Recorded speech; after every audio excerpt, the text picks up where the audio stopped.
I'm Max Dalton, and in this video, I'll show you how to cancel your Discord Nitro subscription using the Discord mobile app. Step 1.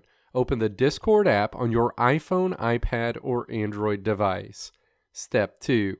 Tap the back button to display menu options and then tap U.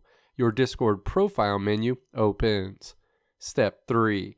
Tap the settings icon on this screen, which looks like a gear.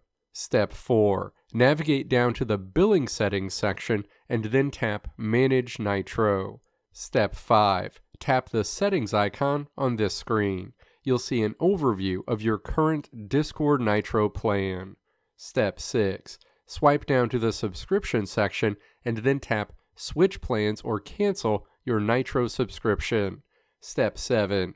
Navigate to the Your Subscription section and then tap Cancel. The next screen asks if you're sure you want to cancel Discord Nitro. Step 8. Tap Continue. The next screen asks you to confirm that you want to cancel Discord Nitro. You'll see how long you'll have access to the service through. Step 9. Tap Confirm. Your Discord Nitro subscription has successfully been canceled. Let me know if this video helped you out in the comments below. If you liked what you saw here, click the video links on the right side of the screen to check out another video. Or click the logo on the left side of the screen to check out my tutorial website at www.maxdalton.how.